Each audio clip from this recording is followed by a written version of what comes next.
My name is Sofia Allen, and the message that ended my family came on an ordinary Tuesday lunch break. The hum of the vending machine was louder than usual. My phone buzzed once Dad's name on the screen, and then the words that hollowed me out. "We're cutting all ties. Don't come around ever again." Before I could blink, my sister reacted with a heart. Just a heart, the kind people use for cute puppies, not disowning someone. I stared at it, then typed one line back, "I'll pull my name from all loans tomorrow." By midnight, the family chat was burning. I used to believe family meant safety. That belief carried me through years of cleaning up other people's messes, of turning panic into payment plans. My father ran a small construction business that was always one contract away from success. My mother, Helen, had a talent for turning guilt into currency. Soft voice, trembling hands. "We just need a little help, honey." And Derek, my older brother, was the golden one. Every bad choice came wrapped in a promise.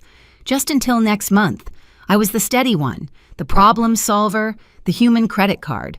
When I was 24, they asked me to co-sign a small business loan. "It's just paperwork," Dad said. "You won't even notice." I signed. Then came another loan for the truck, then the line of credit for home repairs. The word temporary became our family anthem. Over time, the debt under my name looked less like help and more like chains. Outside, people saw the Allens as close-knit. Sunday dinners, matching sweaters, a picture-perfect family framed on the mantel. Inside, I felt like an unpaid employee keeping the lights on. The family group chat was my second inbox bills reminders, emotional blackmail, disguised as gratitude. "You're a lifesaver, Sophia." Then when I hesitated, "After all we've done for you." That night, after the text, I scrolled back through months of messages, hearts crying emojis, thank you gifts. I stopped at one from Derek sent years ago. "You always fix everything." I laughed out loud, but it sounded more like a choke. I looked around my apartment blazer still draped on the chair, half-eaten sandwich on the desk, and realized how quiet peace actually was. I thought about Liam, my boyfriend, and how he once told me, "You don't owe love to people who treat it like a loan." Back then, I brushed it off as cynicism. Now it sounded like prophecy. I closed. The chat exhaled and whispered, "This time I'm done paying." 2 days before that text, I'd already felt the ground shift.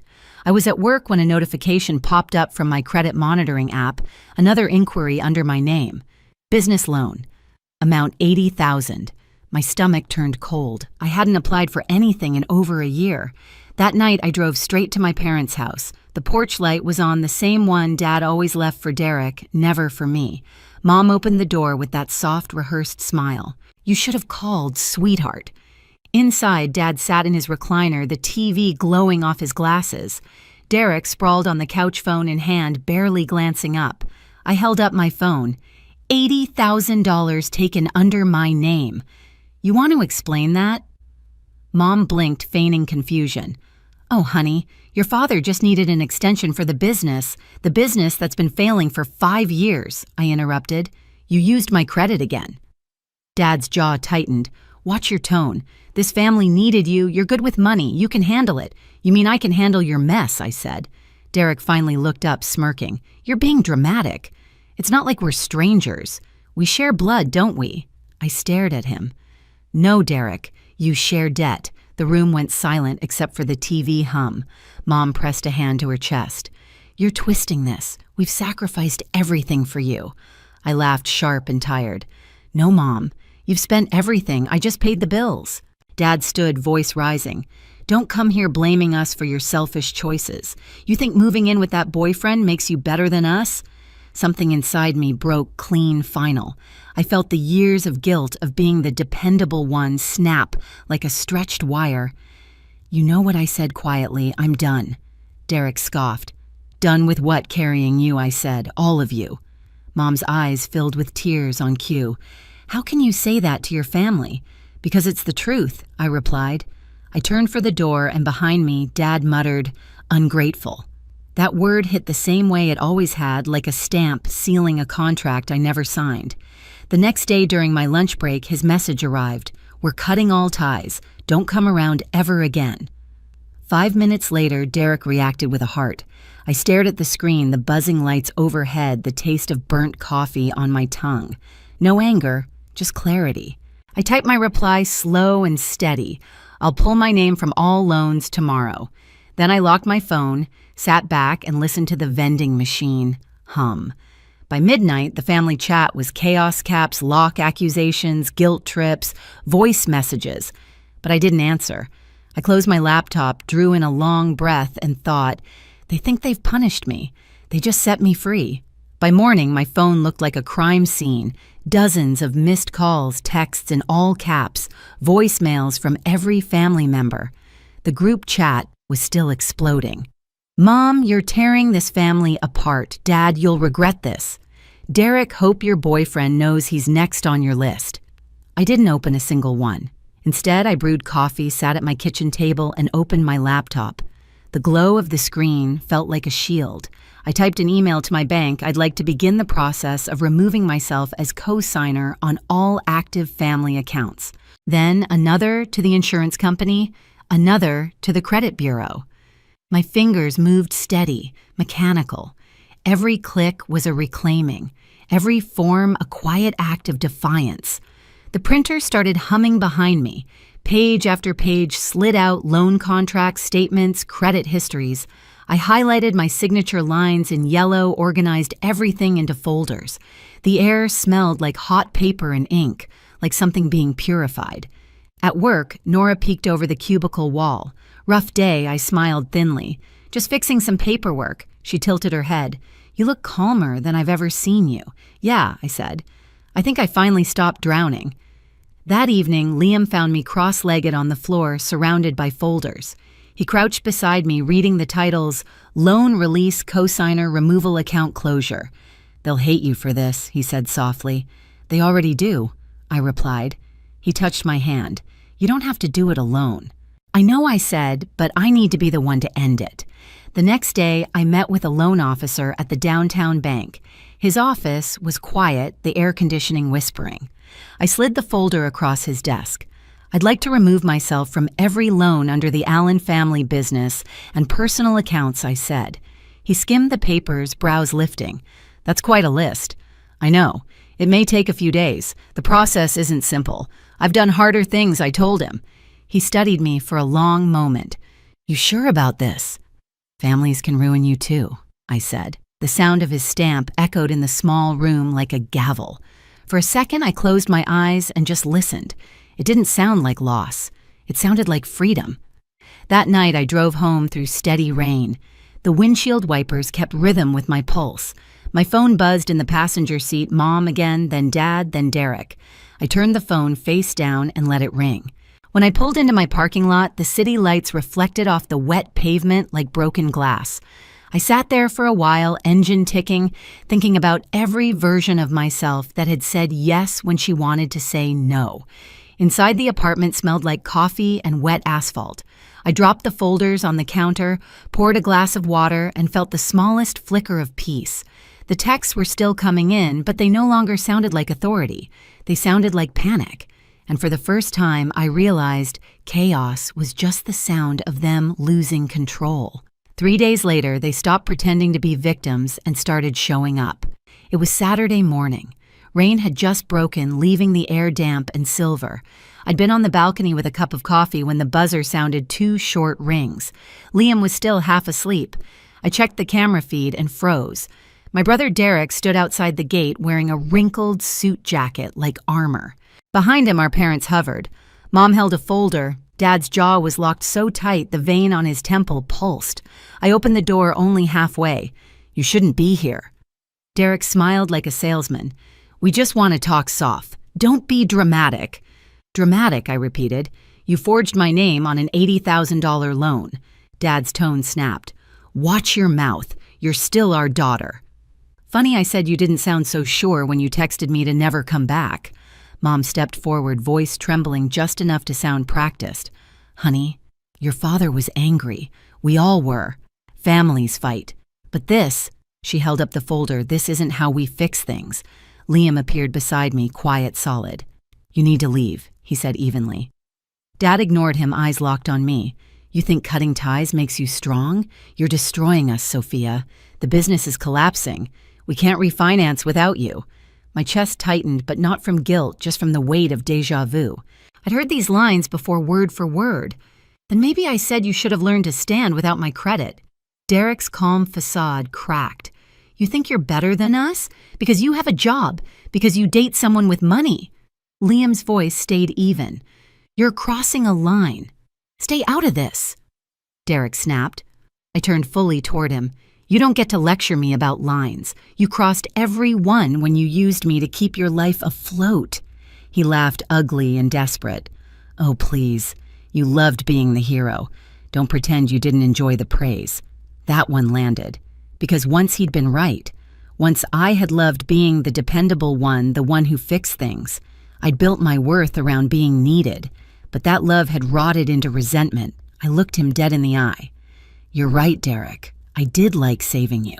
But heroes stop showing up when they realize the people they're saving are the villains. His smirk faltered. Mom inhaled sharply. Dad's voice came low, dangerous. This isn't over. You'll regret humiliating your family. I felt my pulse steady. The only thing I regret, I said, is not walking away sooner.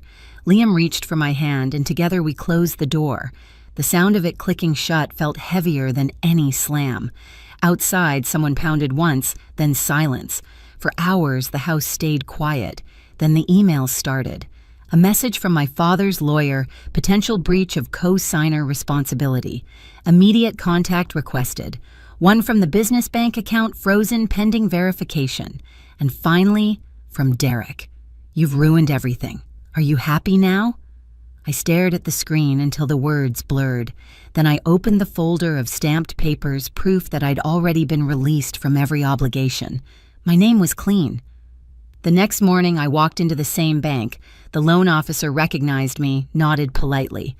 Everything went through, he said. You're officially off the accounts. I smiled for the first time in weeks. Thank you. As I turned to leave, I caught my reflection in the glass door. Same blazer, same posture, but something different in my eyes. Stillness. Outside, the sky had cleared. I called a cab, but before it arrived, my phone buzzed again. Mom's voice message. Sophia, please. You don't understand what you're doing. We can't survive this. You're punishing us for mistakes we've already paid for. I hit play once more just to make sure I'd heard her right. Punishing them. They drained my credit, my savings, my sanity, and the moment I said no, I became the villain. It would have been funny if it didn't hurt so much. I forwarded the voicemail to my attorney, then blocked the number. That night, Liam cooked pasta. The apartment smelled like garlic and tomato. We ate in silence until he asked, "How does it feel?" I took a slow sip of wine, like breathing after years underwater. He smiled softly. You look lighter. I wanted to believe that. But part of me still waited for the next blow, and it came sooner than I expected. The next afternoon, Nora from work messaged me, "Someone's waiting for you in the lobby." I stepped out of the elevator, heart hammering. Mom was there again, same folder, same trembling hands. "Honey," she said, standing too quickly, "please, sit with me." "I'm at work," I replied. "It'll take a minute." She opened the folder copies of the same documents I'd signed. We spoke to a lawyer. He said you might still be liable. There are loopholes, but if you cooperate, we can fix it. I stared at her. You went through my personal files, she hesitated. We kept copies when you lived at home, just in case. The world tilted. That's not just invasive, I said. It's illegal. Her face hardened. Don't be dramatic, Sophia. You're making this harder than it needs to be. I laughed sharp. You mean harder than you need it to be? I stood up. We're done here. She reached for my arm. You can't keep doing this. I already did. I walked away. My hands shook as the elevator doors closed, but my voice in my head stayed steady. They can't touch me anymore. That night I changed every password bank email credit. Every door they'd ever had a key to locked. The following week, silence fell. No calls, no messages, even the group chat died. For a while it felt too quiet, like the pause before a storm. Then the storm arrived. An email from a law firm with a name designed to intimidate Miller and Hastings Legal Group. Subject notice of potential financial obligation. I opened it. Vague language, no details, just enough to scare. I smiled. My attorney had already confirmed everything was finalized. They had nothing left. I replied with one line, "There will be no further contact. Send." That night, Liam and I toasted with cheap wine.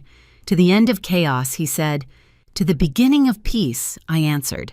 For the first time, I believed it. But peace doesn't always announce itself quietly. Sometimes it comes disguised as fallout. A week later, a cousin messaged me on social media, "Hey, your mom's worried about you, says you're struggling."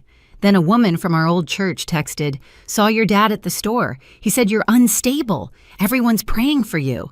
I laughed, really laughed. The same people who'd branded me ungrateful were now painting me as broken. I blocked them all. That night, lying beside Liam, I realized something. They couldn't hurt me financially anymore, so they were trying to rewrite the story. But even that failed, because the people who mattered knew the truth. I turned toward him and whispered, "They lost their hold." He brushed his thumb over my cheek. "Then stop looking back." I did. The next morning, sunlight filled the room. My phone buzzed with one final message from an unknown number. "We saw you on the company site. Congratulations on your promotion. We're glad you're doing well." No name. But I knew. I deleted it without opening the photo attached. And that's when I felt it fully, the absence of fear. Not anger, not revenge, just peace. Winter turned to early spring before I noticed the quiet had stopped feeling strange. The mornings came soft and slow the way they're supposed to. I'd wake before my alarm brew coffee and listen to the city waking up, no buzzing phone, no knot in my stomach. My paycheck stretched the whole month for once. It felt foreign, almost guilty, to have money that belonged only to me. Weeks later, I heard through a mutual contact, Aunt Lorraine, the family's self-appointed messenger, that the Allens' house was listed for sale, pre-foreclosure. She texted a link like she was passing gossip, not ruin. I clicked it anyway. Photos of empty rooms, peeling wallpaper, and a for sale sign tilted in their front yard filled the screen. I waited for the guilt to hit. It didn't. What I felt instead was something gentler, quieter, a sort of mourning for the person I used to be, the daughter who thought love meant rescuing people who refused to swim. That evening, Liam found me on the couch, laptop still open to the listing. "They're losing the house," I said. He sat beside me, took the laptop from my hands, closed it. "It's not your job to save what they built on your back." I looked at him. "It's just... that house was everything to them, and nothing to you," he said softly. Later that night, as I brushed my teeth, an old memory surfaced, Dad writing, "You keep us together" on a birthday card when I was 16. Back then, it felt like praise. Now it felt like a warning. Glue doesn't last forever. It cracks when it's stretched too thin. A few days later, an email arrived from my mother. Subject line, "Please read." The tone was almost tender. She wrote that Dad's health was failing, that they just needed a little help to get back on their feet. She ended it with, "You're all we have left." For a moment, I almost replied. The old reflex kicked in, the urge to fix, to heal. But I stopped myself. Instead, I opened a new tab and donated the amount she'd asked for to a nonprofit that helped women escape financial abuse. Then I deleted her email. When I told Liam, he smiled. "You didn't destroy them," he said. "You just stopped saving them." I nodded, breathing in the quiet. And that's the only revenge that lasts. The next weekend, we walked through a park lined with blooming trees. The air smelled like rain and lilac. I watched sunlight spill through the branches, and for the first time in years, I wasn't waiting for the next crisis. I wasn't the glue anymore. I was the break. Spring settled in quietly the way peace does when it stops asking permission. The windows in our new apartment stayed open most days. The smell of coffee and rain mixed with the hum of traffic below. Liam cooked breakfast while I answered work emails from the balcony's sunlight on my hands. It wasn't extravagant, but it was hours paid for with no guilt attached. Sometimes I'd catch myself listening for the sound of my phone, expecting the old chime of crisis. It never came. And that silence, the one that used to scare me, had become proof that I'd finally broken the pattern. One night, as the city lights blinked like soft stars, Liam asked, "Do you ever miss them?" I thought for a long moment. I miss who I tried to be for them, but I don't miss them. He smiled. "Then you're free." I looked out at the skyline and whispered to myself, sometimes peace costs everything you thought was love, but it's worth it. If you've ever had to walk away from the people who kept you small just to feel whole again, you're not alone. Share your story below. And hit subscribe so you don't miss the next story that reminds you sometimes the quietest revenge is finally living well.